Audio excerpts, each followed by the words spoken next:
Salam alaikum wa rahmatullahi ta'ala wa barakatuh. Bienvenue au Bastion 23, toujours avec votre émission Valeurs et Engagement pour son 9e numéro, en compagnie du professeur Issa Abdelmekki, professeur en anthropologie sociale et politique. Aujourd'hui, nous parlerons de monothéisme. Le monothéisme, comme vous le savez, est le principal pivot sur lequel la foi musulmane et la religion sont édifiées. Il est exprimé dans le premier des 5 piliers de l'islam, la profession de foi, Ashhadu an la ilaha illallah wa ashhadu anna Muhammadan rasulullah. De ce monothéisme découlent et émanent des concepts religieux qui peuvent se matérialiser, qui ne peuvent plutôt se matérialiser sans une connaissance exacte, je dirais pas profonde, mais plutôt correcte, de l'essence divine, d'être là. Cette connaissance aura des incidences sur notre vie de façon individuelle, mais aussi sur nos valeurs sociales contemporaines et sur les systèmes qui les régissent. Alors nous n'allons pas aujourd'hui dans ce numéro vraiment nous engager dans les controverses jurisprudentielles et sectaires dans la définition du monothéisme, du déisme ou de la divinité, l'uluhiyya ou bien ar-rububiyya. Nous allons plutôt nous attarder sur le monothéisme qui va aboutir au culte et qui va se refléter dans les différentes sanctuaires, je dirais, de notre vie, et pas seulement dans le côté rituel. Salam alaikum, professeur Issa Abdelmekki. Marhaba, marhaba, madame. Alors, ma première question, on va y aller crescendo, si vous le permettez. Comment se manifestent les principes spirituels du monothéisme ? Je crois qu'il faudrait d'abord cerner, pas pour cerner uniquement, mais pour bien appuyer le concept de monothéisme, tawhid. Parce qu'il y a plusieurs monothéismes. Il y en a des vrais, il y en a des faux. Par exemple, on parle souvent des 3 religions monothéistes, mais moi je n'en vois qu'une. C'est logique, puisque les 2 autres religions monothéistes, il y a de l'association. Il y a de l'association et il y a même autre chose. Prenons par exemple, surtout que ces derniers temps, on parle souvent de religion abrahamique, etc. C'est la religion inventée, d'ailleurs. Oui, on invente un syncrétisme religieux, mais qui finalement va rendre service et va promouvoir une seule de ces 3 religions dites monothéistes. Alors il vaut mieux bien comprendre ce que c'est que tawhid. Parce que là, tawhid, c'est un mot qui appartient à la langue arabe, c'est-à-dire c'est l'un des 12 300 000 mots de la langue arabe. Il y en a même plus. Et on est en train de parler en français. En français, il y a 1500 mots. Vous voyez un peu le problème qui se pose. C'est un problème de sémantique. Si on parle en anglais, on aurait eu à notre disposition 300 000 mots, 600 000 mots. De toute façon... nous serons bien limités. Oui, c'est-à-dire que les concepts, surtout du point de vue sémantique et même sémiologique de la langue arabe, il est très difficile de les exprimer dans une autre langue que la langue arabe. Mais le terme le plus proche de tawhid, vous l'avez dit, c'est le monothéisme. Monothéos, c'est-à-dire un seul Dieu.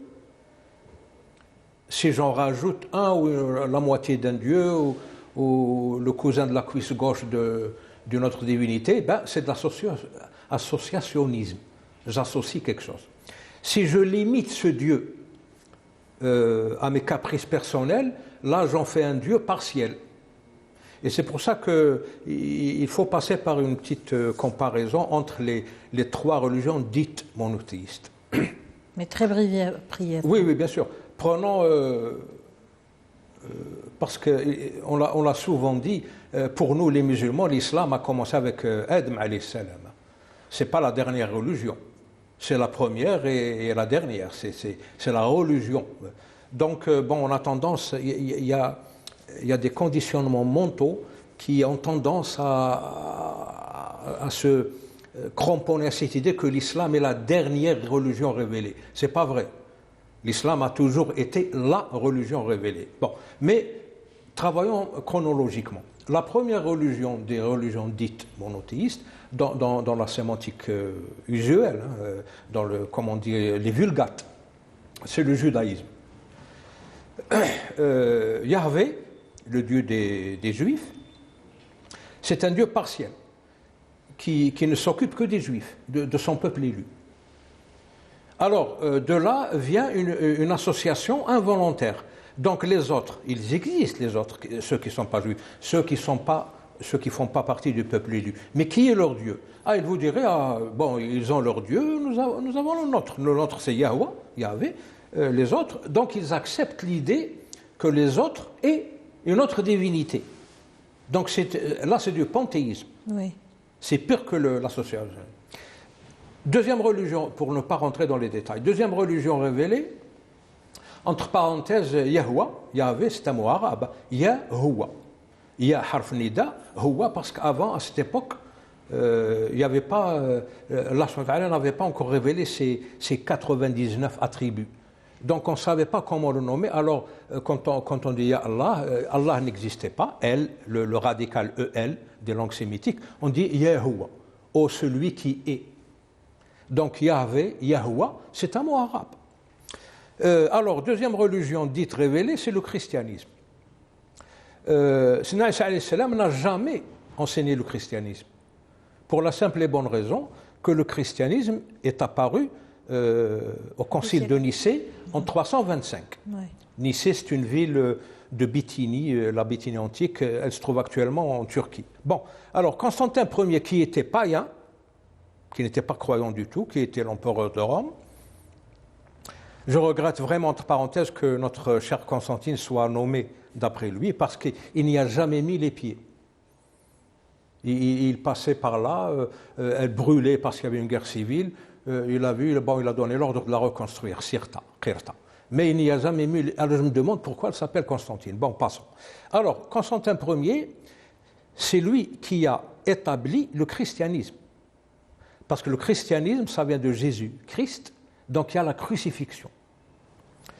Entre autres choses qu'il a établies comme un dogme inamovible, un credo, et l'Église chrétienne, ils disent que ce dogme, c'est un mystère qui n'est pas accessible à la raison. Donc il faut l'accepter tel qu'il est, un point c'est tout. Alors, dans ce dogme, il y a la Sainte Trinité, Thaloth al-Muqaddas.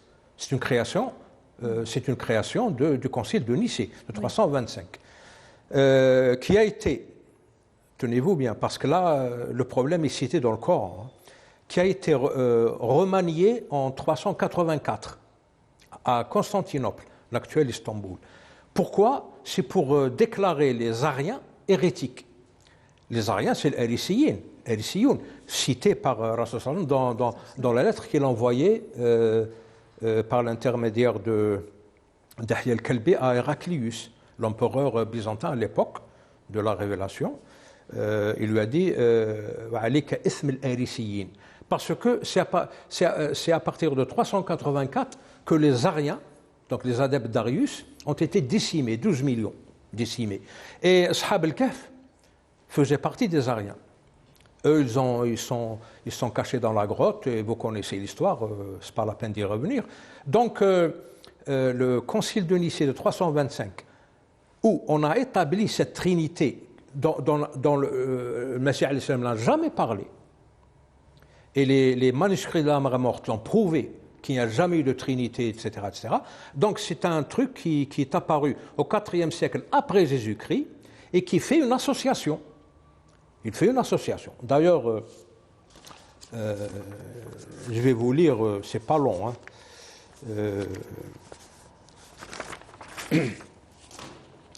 Ça s'appelle le symbole de Nicée-Constantinople. Voilà. Alors, nous croyons en un seul Dieu, monothéisme, le Père Tout-Puissant. Le Père déjà.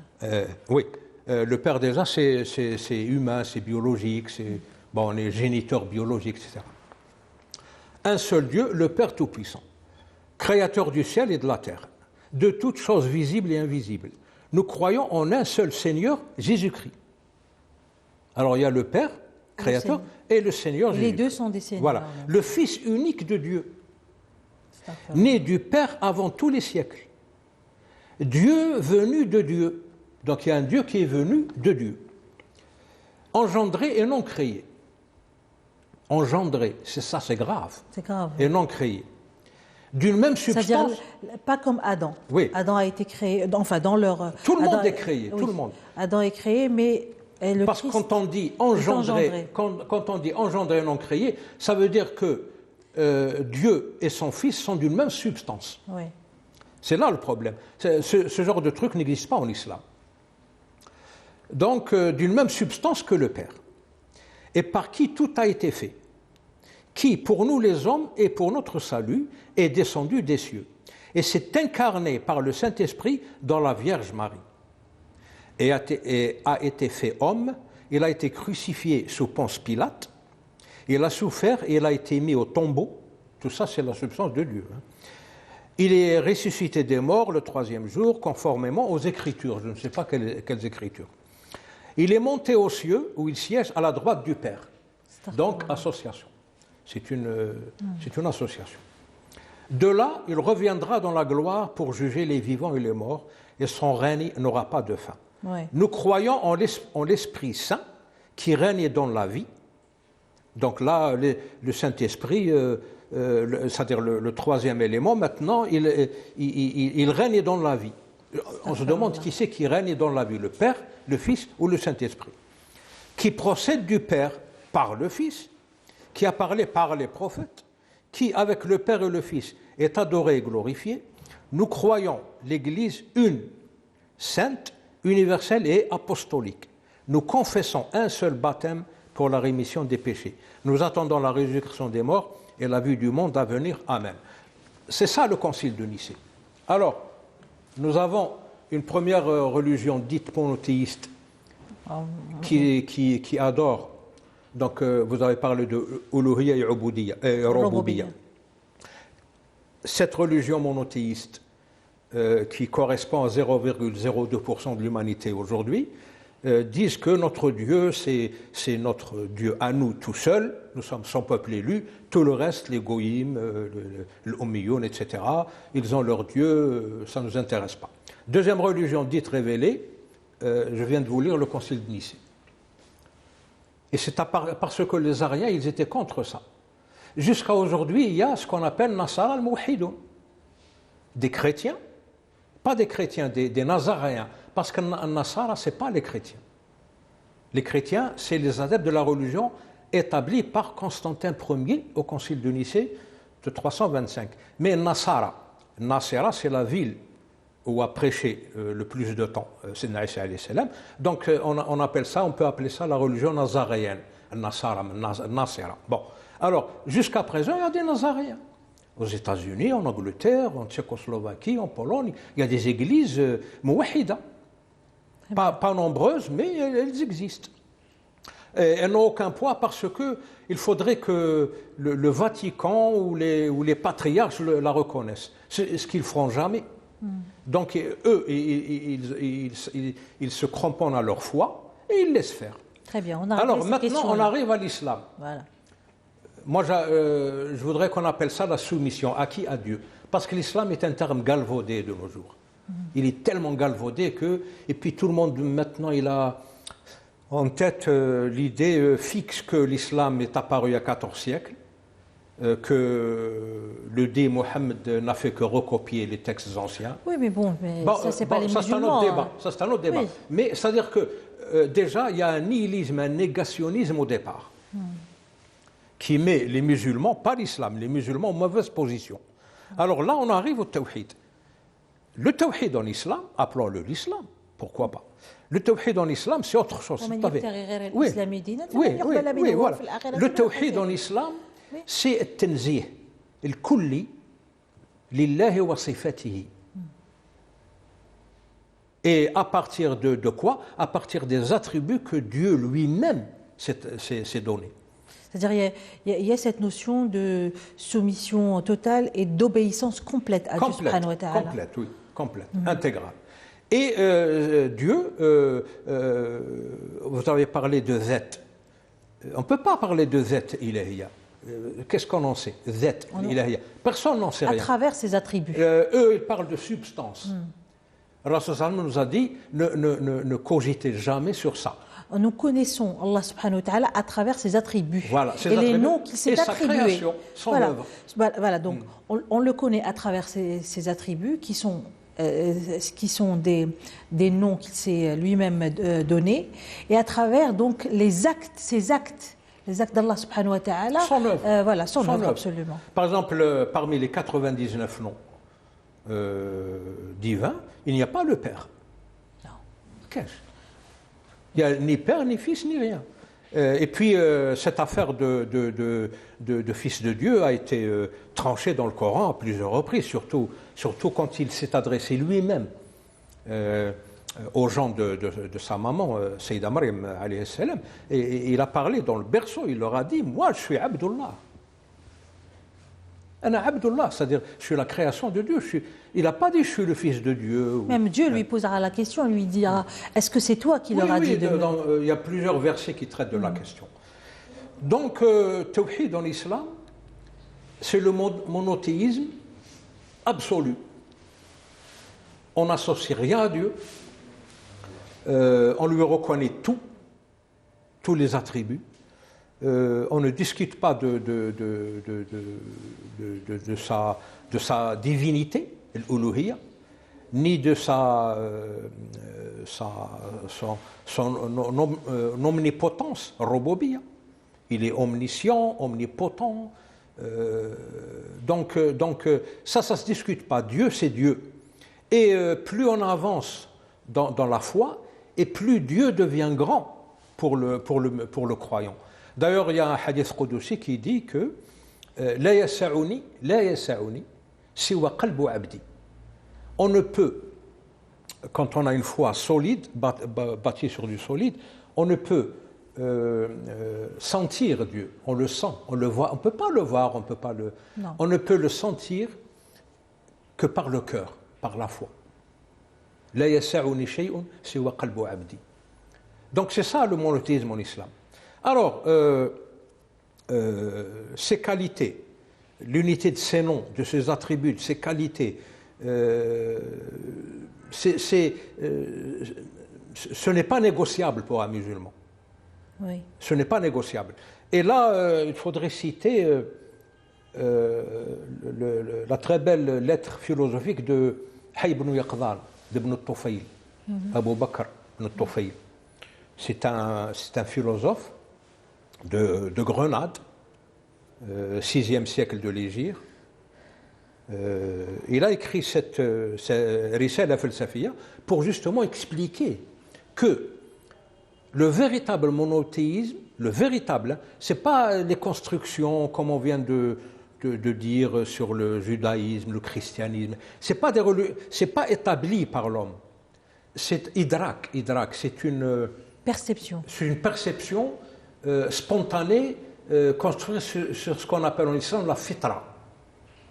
La fitra, c'est quoi? Il n'y a pas de mot en anglais ou en français qui donnerait le sens de fitra. Le fitra, c'est j'aime bien un mot forgé par docteur Saïd Chiban. C'est une très belle expression. Le contrat originel.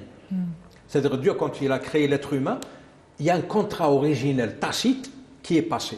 Tacite, il a été réel puisqu'il a posé la question à Adam et à sa descendance. Oui, mais là il y a un contrat. C'est là où il y a eu le contrat. Oui, il y a un contrat originel. Lorsqu'on arrive sur cette terre, on arrive avec cette connaissance C'est-à-dire, vous ne trouverez pas de ce contrat. On est à peu près 8 milliards d'individus sur la terre. Il n'y a pas un seul qui ne croirait pas à un créateur. Même les athées sont obligés de donner une explication. Oui. Ils vont faire la force. Ils vont faire dans le scientisme, Il croit qu'il y a une force. Ou... Mais voilà, mais il y a une origine. Il y a un être qui est à l'origine de... Un étant, pas un être, un étant. Un étant qui est à l'origine de tout ça. Alors, donc, Hayy ibn Yaqdhan, Hayy ibn Yaqdhan, pourquoi il l'a appelé le héros du roman pourquoi il l'a appelé Hayy ibn Yaqdhan? Hayy et Yaqadha. Hayy ibn Yaqdhan, c'est-à-dire que il a le cœur vivant et l'esprit éveillé. Hayy ibn Yaqdhan. Parce que l'une des choses que Ibn Tufayl voulait prouver, c'est que la foi ne s'oppose jamais à la raison. Et c'est l'histoire d'un gamin qui a été abandonné sur une île déserte et qui, comme ça, sans qu'il y ait de société, sans qu'il y ait d'environnement social, est arrivé à la croyance qu'il y a un créateur à tout ça. Il regardait les animaux, la mer, le ciel, etc. Il a dit, mais tout ça doit avoir un créateur. Donc il est arrivé, le fitra, ce contrat originel. Moi j'appellerais ça la conformité. Le fitra, c'est la conformité au pouvoir créateur de Dieu. C'est une conformité. Mais peu importe, pourvu que l'idée passe. Mais le mot fitra, ça n'existe pas dans les autres langues, mais le fitra, c'est ça. C'est un contrat originel, c'est une conformité avec la volonté divine. Quand on est conforme à cette volonté divine, on est à le fitra. Et il ne faut pas oublier le fameux hadith Nabawi Sharif. Je vous lis كل مولود يولد على الفطرة فأبواه يهودانه وينصرانه أو يمجسانه كمثل البهيمة تنتج البهيمة هل ترى فيها جدعاء ثم يقول أبو هريرة parce que c'est lui qui a rapporté le hadith اقرأوا إن شئتم فطرة الله التي فطر الناس عليها لا تبديل لخلق الله ذلك الدين القيم الفطرة الإسلام دين الفطرة. Alors, par fitra, par conformité à la volonté divine, par fidélité au contrat originel, comme dirait Dr Saïd Shiban, le musulman est arrivé à cela. Et comment est-il arrivé à cela? En acceptant la profession de foi. La ilaha illallah Muhammadur Rasulullah. C'est ça la pierre angulaire de cette religion qu'on appelle l'islam et qui a existé depuis Adam. Hein. C'est pas une religion qui est copié-collé d'un livre quelconque, etc., comme ils le disent. Donc, Tawhid, c'est ça. D'accord. Alors, pour moi, il y a un seul monothéisme, c'est ça. Il n'y a pas d'autre, hein, un Dieu partiel, une association divine, etc. Bon, la Sainte Trinité, c'est bien beau, mais il vous dirait, bon, c'est inaccessible à la raison. Moi, quand je lis Hayy ibn Yaqdhan, ça devrait être accessible à la raison et ça devrait accepter la critique de la raison. Parce qu'en islam, il y a une concordance absolue entre la foi et la raison. Voilà. Très bien. Donc là, on a parlé de ce monothéisme, de ces caractéristiques, de ces attributs d'Allah subhanahu wa ta'ala. On comprend que dans le monothéisme, il y a ces notions de soumission complète et d'obéissance absolue à Allah subhanahu wa ta'ala. Tout cela va avoir un impact sur le comportement de l'individu. Absolument. Comment sera-t-il en société ? Bon, d'abord, cet impact n'est pas uniquement limité à l'individu, parce que finalement, la société, c'est un ensemble d'individus. Justement, commençons par l'individu lui-même. Lui, c'est le début. Parce que et sur ses relations. La société étant une somme d'individus, le premier impact va avoir lieu sur l'individu. D'accord. Et c'est cette somme qui a... Bon, alors on va se trouver devant plusieurs cas de figure. Une société, c'est quoi ? Ce n'est pas dans le jargon moderne, je dis bien moderne, pas contemporain. La société, c'est quelque chose qui se démarque des dirigeants. En islam, la société, c'est les dirigeants compris. Et le meilleur exemple qu'on a eu historiquement, c'est le Khilaf al-Rashida. Là, les dirigeants faisaient partie de la société. Il n'y avait pas de garde du corps, il n'y avait pas de... Les dirigeants, c'est-à-dire les khulafa, Raba'a, le khulafa rachidin, ils se baladaient comme ça dans la rue, ils priaient avec les gens, ils allaient au marché avec les gens. Il n'y avait pas de démarcation entre gouvernants et gouvernés. Donc c'est dans ce cas de figure, la société globale... N'empêche qu'il y en a deux qui l'ont chèrement payé. Hein. Oui, bien, trois. Oui, trois. Bon. Mais ça, justement, oui. Ça ouvre les yeux. C'est-à-dire, quelle conclusion on devrait tirer parce qu'il y a les gens mal intentionnés, les ignobles, qui la mauvaise foi, ils vont se dire, oh, qu'est-ce que c'est cette religion, ils sont tous morts, tués, assassinés, etc. Oui, mais c'est pas parce qu'ils étaient musulmans et parce qu'ils étaient comme ça qu'ils ont été assassinés. Ils ont été assassinés pour ce qu'ils représentaient. Tout à fait, bien sûr. C'est une élimination. Bien sûr. Parce qu'il y a les autres forces, les forces du mal, Shaitan, Satan, ça ne l'arrange pas ce monothéisme. D'ailleurs, vous pouvez voir de nos jours, et même avant, toutes les religions panthéistes, polythéistes, animistes, tout est accepté, sauf le monothéisme. Le monothéisme musulman, pour qu'on soit bien clair. Oui. Pour moi, il y a un seul monothéisme. Oui. Il n'y a pas de... Il y a un seul. Cette religion, d'ailleurs, il n'y a qu'à voir la guerre totale qu'on est en train de déclarer à l'islam de nos jours, enfin actuellement. Ça veut dire que ça, c'est inacceptable. Les forces politiques, les trends, comme ils disent, les tendances, sont intrinsèquement contre le monothéisme. Oui. Et c'est pour ça que les musulmans sont en train de souffrir.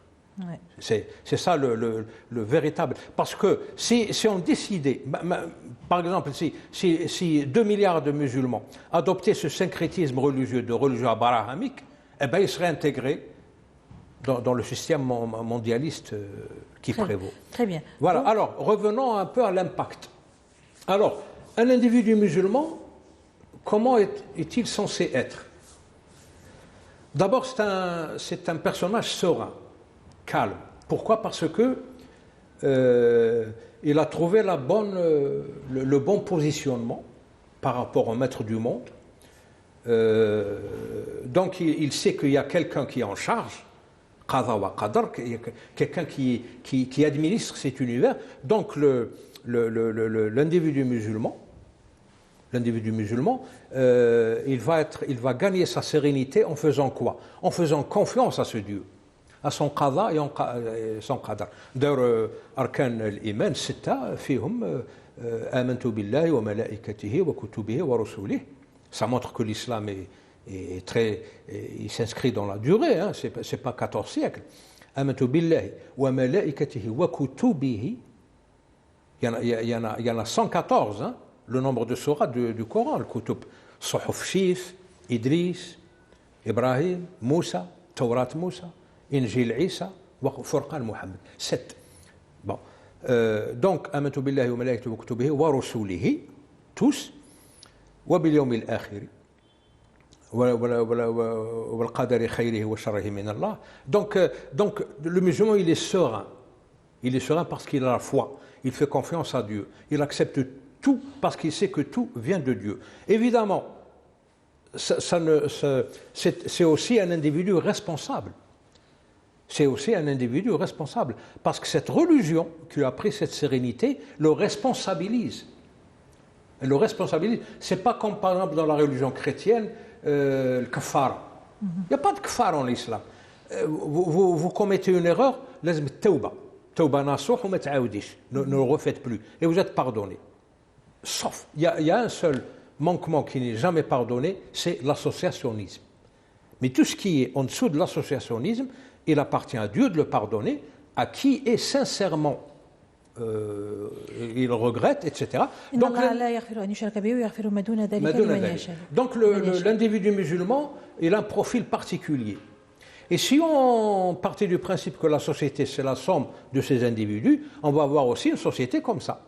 Donc une société musulmane, faite de la somme d'individus avec ce profil, ça va être une société juste, équitable.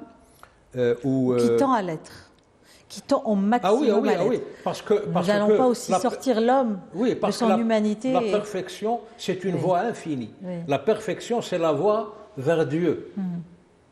Et comme on n'atteindra jamais Dieu, on le porte dans le cœur. Et lui, il est plus proche de nous que du cordon ombilical ou la veine jugulaire. Mais on n'atteindra jamais Dieu durant cette vie.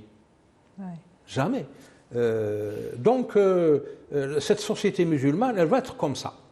Maintenant, on arrive au deuxième cas de figure.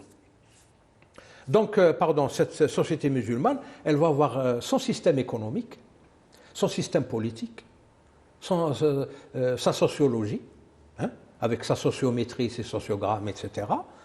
Ça va être une société bien définie qui se démarque des autres sociétés qui sont gérées par un panthéisme, un monothéisme, un polythéisme, ou un animisme, ou un athéisme, etc. Ou une anthropolatrie, par exemple. Oui. L'anthropolatrisme. Il y a même des sociétés qui sont gérées par la zoolatrie. Aux Indes, par exemple, il y a des gens qui adorent des animaux. Oui. Ils construisent des temples dorés en or pour des rats, des singes, etc. Oui. Bon, libre à eux. Libre à eux. Nous, l'islam, justement, il nous apprend la tolérance. Mais il faut dire les choses telles qu'elles sont. Donc, je ne dirais pas que c'est de la tolérance, parce que lakum dinukum waliya dini, ce n'est pas une question de tolérance. Si, je l'accepte. Je l'accepte. Non, bien sûr qu'on est obligé de les accepter. Il n'y a pas d'obligation dans l'islam. Mais la tolérance, je pense que c'est autre chose. C'est plutôt... coexistence, voilà, tolérance. Une coexistence. Oui, bon, peu importe la charge sémantique qu'on donne au terme, surtout qu'il y a toujours des glissements sémantiques qui viennent dévier un peu le sens des mots. Mais cette société musulmane, d'ailleurs, il faudrait qu'on en parle un jour de son système économique. Alors, cette société musulmane, il y a un cas de figure où ses gouvernants ne sont pas sur la même longueur d'onde. Alors, attendez, avant d'arriver à ça, lorsque je vous entends parler de ce qui découle justement de ce monothéisme sur l'individu, ensuite sur la société, il y a ces versets dans le Coran où Allah subhanahu wa ta'ala dit que justement l'islam et donc le monothéisme musulman a fait sortir les croyants de je sais pas comment l'adoration, de jahiliya, de l'ignorance, oui, c'est ça. Jahiliya, c'est pire que l'ignorance, c'est l'obscurantisme. Oui, l'obscurantisme. Je trouve que même l'ignorance obscurantiste, de cette ignorance-là vers la lumière. Le problème, c'est que mais en même temps, Allah subhanahu wa ta'ala dit dans un autre verset, justement lorsqu'il parle du fait de ne pas se comparer à ces premiers ignorants, il l'appelle l'ignorance première. Est-ce qu'on peut comprendre qu'il y a d'autres ignorances qui sont arrivées avec le temps, je dirais 14 siècles en tout cas après la révélation de cette religion, est-ce qu'il y a d'autres ignorances que celles liées au fait d'être polythéiste ou autre chose, une ignorance liée justement à une ignorance culturelle, une ignorance... Absolument. C'est une rétrogradation. Voilà. Il arrive qu'on rétrograde, qu'on perde ses acquis, etc.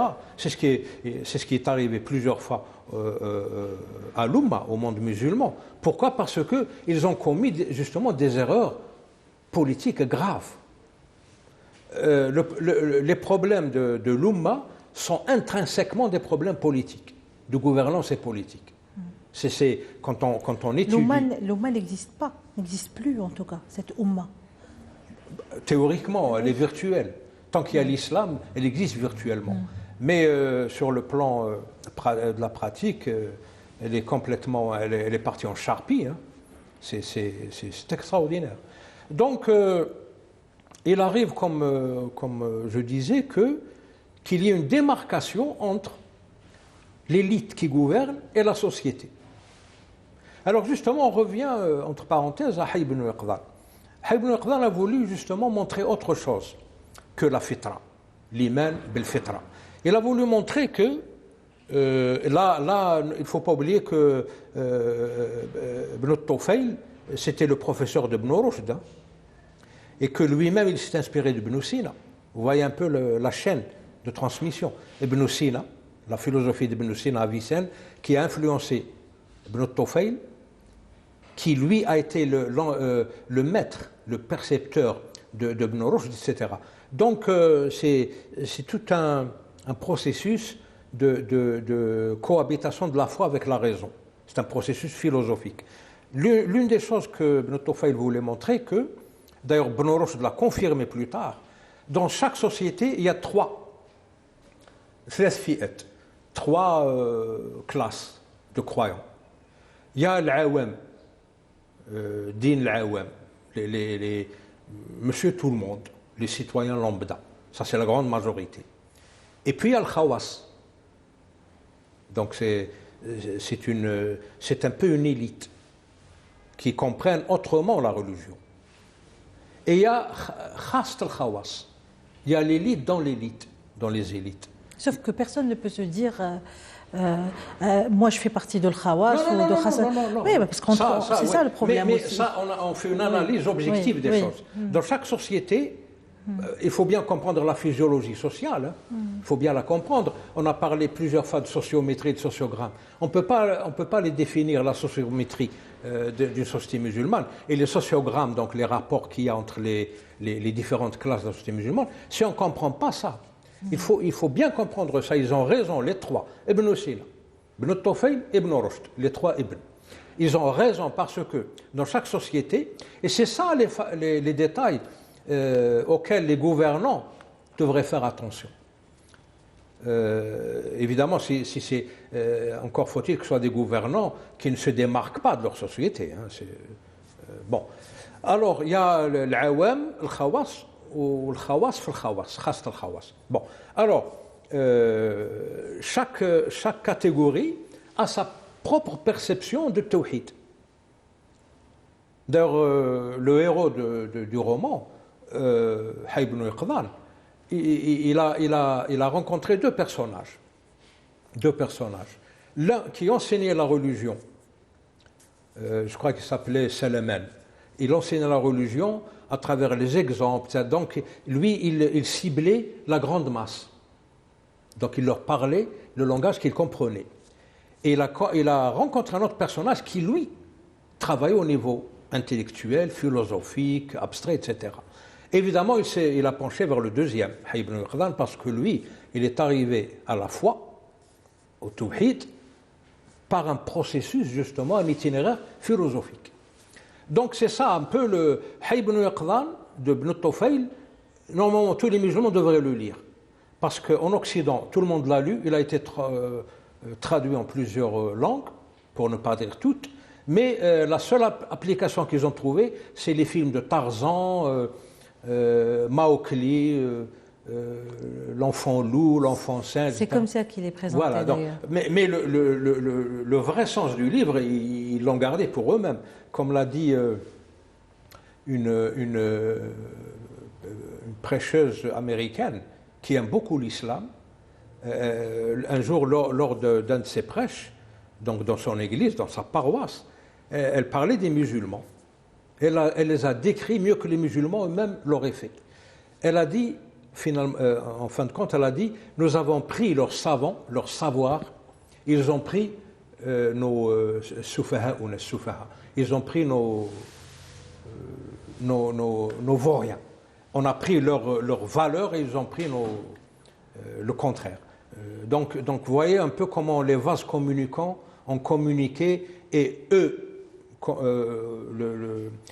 comment ils ont pu faire tout ce saut civilisationnel et nous, comment on a pu faire cette rétrogradation civilisationnelle. Parce qu'il y a eu un problème d'osmose, donc de poussée osmotique, vase communicant. Nous, on a pris les défauts de l'Occident et eux, ils ont pris les valeurs de l'Orient. Alors, on a. Pardon, juste pour finir, c'est donc une société musulmane donc, qui est faite d'individus musulmans, en principe, c'est ça. Donc, c'est une société qaïma bzatha, donc qui est intégrée à elle-même, elle a son système économique, elle a son système éducatif, elle a tout est islamique chez elle. C'est une foi aussi qui va libérer peut-être l'individu et donc les sociétés de tous les cercles d'esclavage, oui, en fait. Oui, parce que l'islam, la vocation première de l'islam, elle est libératrice. Parce qu'il place la barre très haut. Mais là, il faut vraiment bien comprendre. Hein, oui, parce que l'islam, il place la barre très haut. Oui. En bas, vous avez votre ethnie, votre nation, votre ceci. Mais lui, il se place très haut. Il place la barre très haut. Donc, il n'admet aucun ethnocentrisme, aucun truc centripète, aucune rétrogradation. C'est pour que les choses restent en équilibre et dans leur bonne proportion. Et c'est pour ça qu'il est combattu. Parce que là, par exemple, c'est évident, on le voit tous les jours. Pendant que les Occidentaux font des mains et des pieds pour pas construire, parce qu'ils ont fait un long chemin là-dessus, hein, pour parfaire la construction d'un méga-État, qui serait un État occidental, construit et bâti sur les valeurs indo-européennes, les langues indo-européennes, l'héritage judéo-chrétien, la civilisation gréco-romaine, tout ça, ils ont construit un méga-État sur ces 4 données qui sont patrimoine des Occidentaux. Et en même temps, ils sont en train de nous atomiser. Parce que si on faisait comme eux... Que l'histoire ne se répète pas. Voilà. Si on faisait comme eux, eh bien, ils disparaîtraient. Et ils ne disparaîtraient pas parce que nous, on les détruirait. Oui. Eux, ils vont rentrer dans l'islam. Eux. Et c'est ce qui se passe actuellement. C'est ce qui se passe. L'Europe va, d'ici 2050, elle va être à plus de 50% musulmane. C'est pas des foutouhats ou n'importe quoi. C'est eux qui sont en train de s'islamiser à fouage. Et donc c'est ça les mécanismes qu'ils ignorent et qu'ils ne prennent pas en considération. Parce que Dieu, il a fatara as-samawat wal-ard ala dhalik. Sauf qu'il y a un souci aussi qui se présente. D'ailleurs, vous l'avez dit à travers l'exemple que vous avez cité tout à l'heure, lorsque vous dites que dans une société musulmane, il y a les individus, la société comprend aussi bien les individus que les dirigeants. Très bien. Maintenant, si cette foi, ce monothéisme, ne s'accorde pas avec les lois qui sont en vigueur, que peut faire le musulman? Comment il s'adapte? Si les lois, ils appellent ça le droit positif, parce qu'il est appliqué. La charia, ce n'est pas positif parce qu'elle n'est pas appliquée, mais ce qu'établissent les hommes, il est positif parce qu'ils l'appliquent. Et bien, appliquer la charia, elle deviendra positive. Si les lois, le droit positif, donc le droit établi par l'être humain, peu importe parce que vous prenez un juriste quelconque, il vous dirait, monsieur, on légifère à partir de la réalité. Les lois dans le droit positif ne sont pas l'aboutissement d'une pensée philosophique ou morale. Vous avez une réalité et vous légiférez pour contrôler cette réalité. Oui. La charia, c'est pas ça, parce que la charia, c'est la voie qui mène tout droit vers Dieu. Donc la charia, cette voie, c'est Dieu qui l'a posée. Vous n'avez pas à légiférer là-dessus. Vous devez l'agencer juridiquement pour que ça aille en harmonie avec votre société. C'est-à-dire même les lois les lois positives doivent s'accorder avec cette... Oui. On doit légiférer dans le cadre. Prenons un exemple concret. Le qast qawm Lut, dans le Coran, ce n'est pas la peine de rentrer dans les détails. Oui. Ça montre que la perversion, ce genre de perversion n'est pas admis.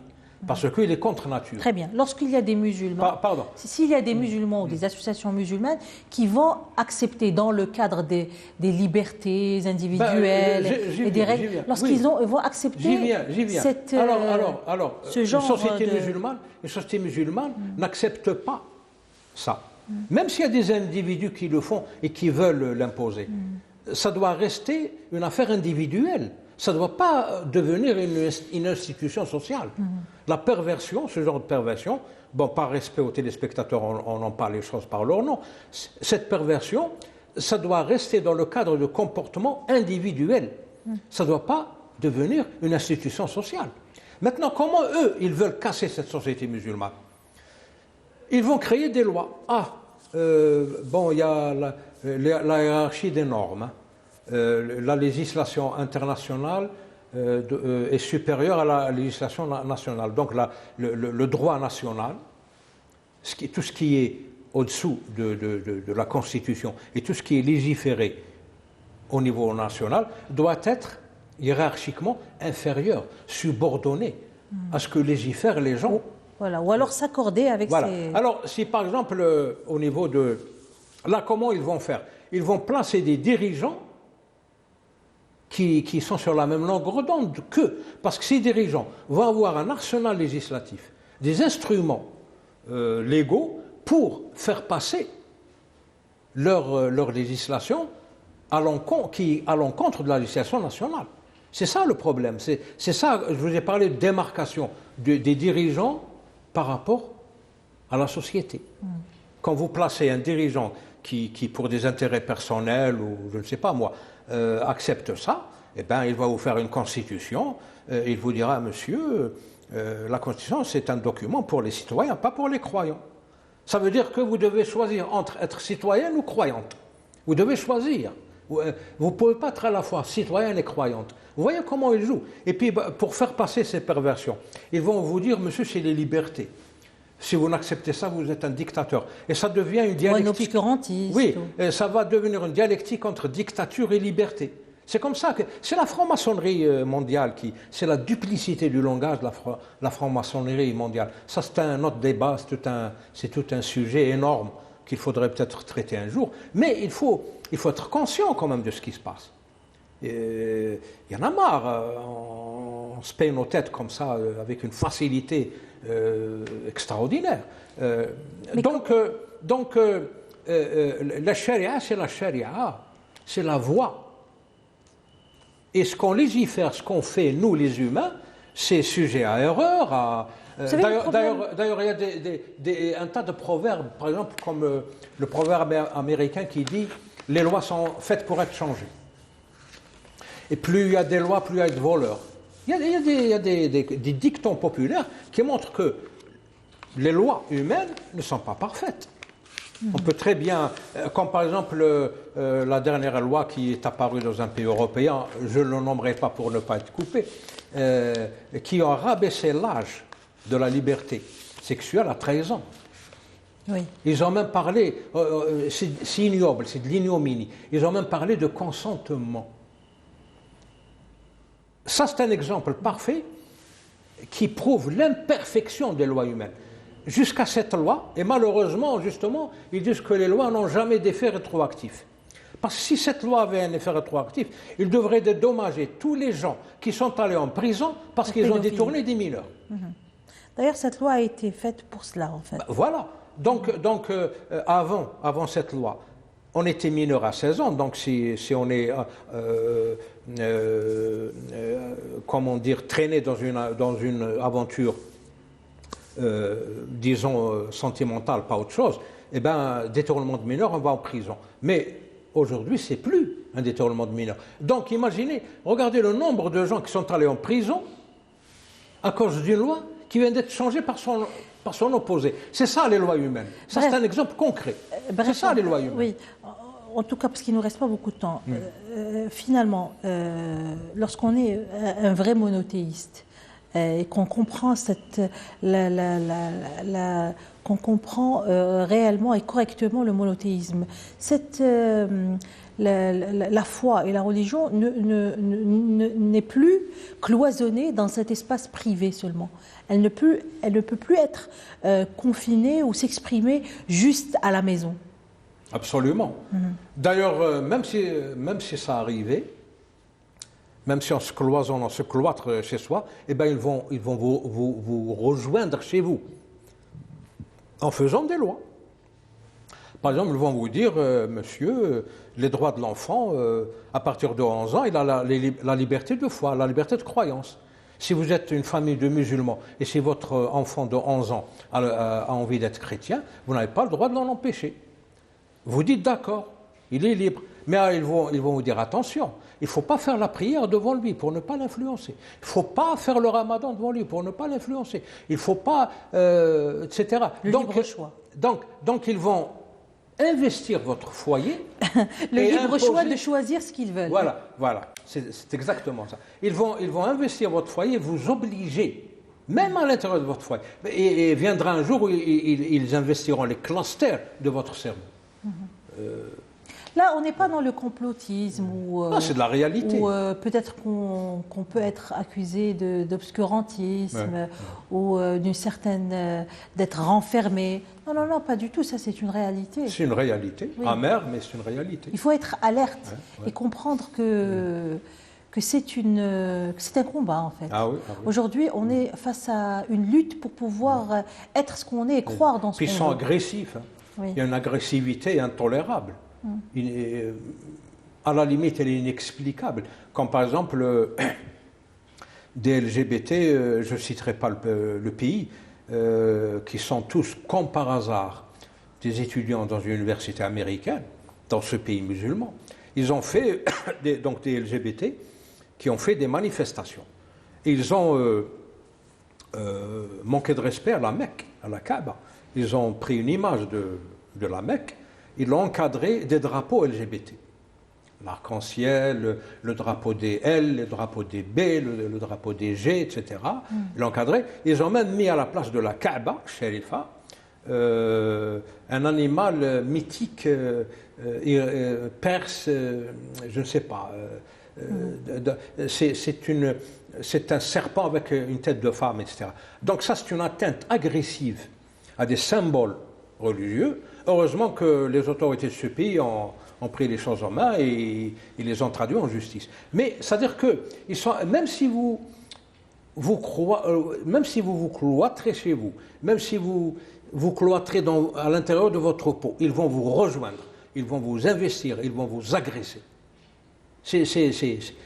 Pourquoi? Parce que vous êtes monothéiste. Et le monothéisme est inacceptable. Il faut être anthropolâtre, panthéiste, polythéiste. Il faut croire à l'immanence, comme font les athées. Oh, Dieu, c'est l'univers, justice immanente, ceci et cela, etc.